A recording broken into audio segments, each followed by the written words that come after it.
रोक टोक सरकार लगाती है, जातियों के नाम से सरकार डरती है, तो इसलिए कुछ चीजें हमारे से इन्होंने रुकवाई हैं जो हम करना चाहते थे। मैं कुछ धनराशि 10 लाख तक की मैं यहाँ पे आपके बीच में समर्पित करना चाहती हूँ। पहले सत्ता पक्ष पर तंज और फिर मंदिर के लिए सांसद निधि से फंड। इकरा हसन का ये अंदाज तो बिल्कुल वायरल ही हो गया। कैराना से अखिलेश की सांसद इकरा हसन ने जब मंच से ऐलान किया तो इकरा की इस बात का समर्थन लोगों ने ताली पीट पीट कर किया। इकरा की पहले पूरी बात सुनते हैं। मैं कुछ धनराशि 10 लाख तक की मैं यहाँ पे आपके बीच में समर्पित करना चाहती हूँ।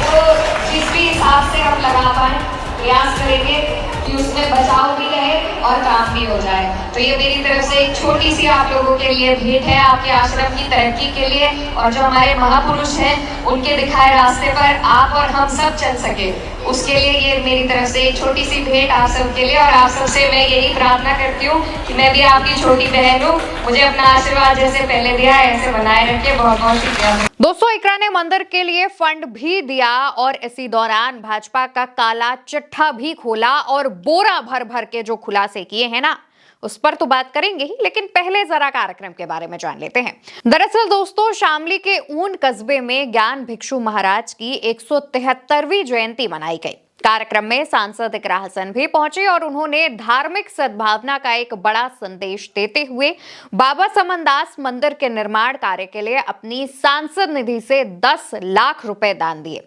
और कहा कि इस रुपए से इस फंड का इस्तेमाल करके आश्रम को अच्छी तरीके से बनाया जाए ताकि यहाँ पर ज्यादा से ज्यादा संख्या में लोग आए और पर्यटन को भी बढ़ावा मिले। इससे जो महाराज की बातें हैं, उनकी जो आदर्श हैं, वो तमाम जगहों पर फैले। इसके साथ साथ इकरा हसन कहती हैं कि भाजपा धर्म के नाम पर राजनीति करती है। भाजपा पर सबसे बड़ा हमला बोलते हुए साफ तौर पर धर्म के नाम पर राजनीति करने का आरोप लगाती हैं और कहती हैं कि भाजपा समाज को बांटने का काम भी करती है, जनता के हितकारी कार्यों में रुकावट पैदा करती है और जाति बिरादरी के दबाव से डरी रहती है। इकरा हसन जब ये बात कहती हैं तो वहां मौजूद एक एक लोग इकरा हसन की जुबान को बेहद गौर से सुन रहे थे।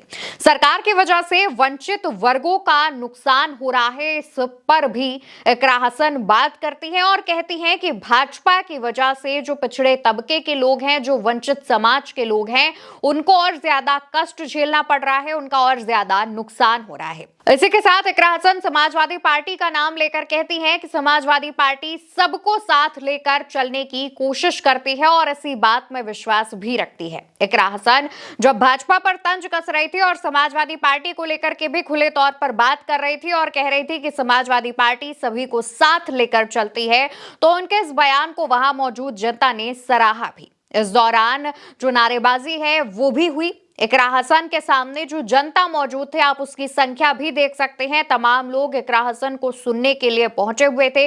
इस दौरान इकरा हसन अपने पारंपरिक वेशभूषा में नजर आई, जैसे वो हमेशा ट्रेडिशनल ड्रेस में नजर आती हैं। लेकिन इकरा हसन का दिया गया ये बयान तमाम मायनों में अहम हो जाता है, खास तौर पर उस वक्त में जहां उत्तर प्रदेश में चुनाव तो आ ही रहे हैं। चुनाव से पहले की जो तैयारियां हैं वो तो तमाम पार्टियां कर ही रही हैं, लेकिन इसी बीच एक बड़ी पार्टी जो पिछले कई दिनों से शांत बैठी थी, अपना जो जनाधार है वो धीरे धीरे उससे छिटक रहा था, वो एक्टिव हो जाती है। हम बात कर रहे हैं बसपा की।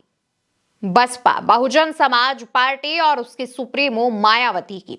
मायावती पिछले 1 महीने से जिस तरीके से एक्टिव है, माना जा रहा है कि वो इस बार जो चुनाव होने वाले हैं, 2027 के यूपी इलेक्शन होने वाले हैं, उसमें अपनी पार्टी का खोया हुआ जनाधार वापस जुटाएंगी और जिस तरीके से वो तमाम वर्गों को साधने की कोशिश कर रही हैं, उसकी काट जो है समाजवादी पार्टी ढूंढ कर लेकर आई है। माना जा रहा है कि जिस तरीके से दलितों को साधने की तैयारी लगातार जो की जा रही है बसपा की तरफ से, खास तौर पर बसपा सुप्रीमो मायावती कर रही हैं, लगातार दलितों को लेकर के तमाम जो बैठकें हैं वो कर रही हैं। 9 अक्टूबर को एक बहुत बड़ा कार्यक्रम कर चुकी हैं, तो ऐसे में उसकी काट ढूंढ कर अखिलेश यादव और उनकी पार्टी समाजवादी पार्टी लेकर के आ गई है। इकरा हसन के तौर पर ये जो काट है वो ढूंढ कर लाई गई है। इकरा हसन के साथ जो है तमाम जो समीकरण है, राजनीतिक समीकरण, जातीय समीकरण, वो फिट बैठते हैं। और ऐसे में माना जा रहा है कि दलितों को जो समाजवादी पार्टी से लेकर बसपा की तरफ रुख करने का प्लान मायावती का है, उसको फेल करने की कोशिश समाजवादी पार्टी ने शुरू कर दी है।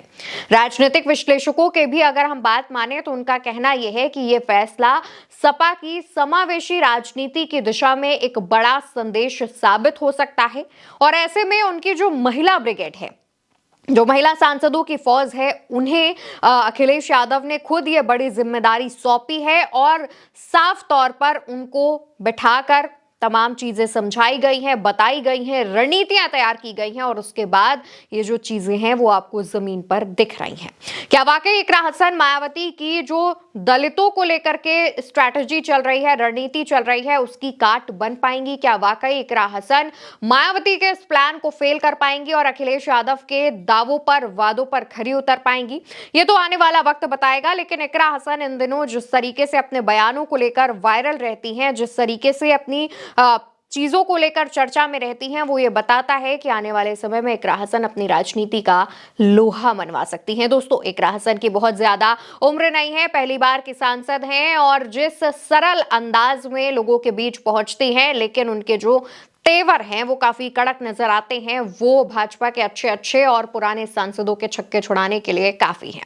जिस तरीके से इकरा हसन इससे पहले जब मंदिर तोड़ा गया था उस दौरान पहुंची थी, भाजपा पर तमाम आरोप लगाए थे, पूर्व सांसद पर तमाम आरोप लगाए थे भाजपा के, और भावुक हुई थी। उस दौरान भी इकरा हसन काफी चर्चा में रही थी और एक बार फिर से मंदिर को दिए गए फंड को लेकर, मंदिर को दिए गए दान को लेकर के दोबारा से चर्चा में है। देखने वाली बात होगी कि आगे आने वाले समय में इकरा हसन की तरफ से और क्या जो तमाम चीजें हैं वो निकलकर सामने आती हैं। लेकिन अखिलेश यादव की इस महिला सांसद को लेकर आपकी क्या राय है, आप क्या कहना चाहते हैं, कमेंट सेक्शन में जरूर बताइएगा और साथ ही साथ चैनल को सब्सक्राइब करना बिल्कुल भी मत भूलिएगा। नमस्कार।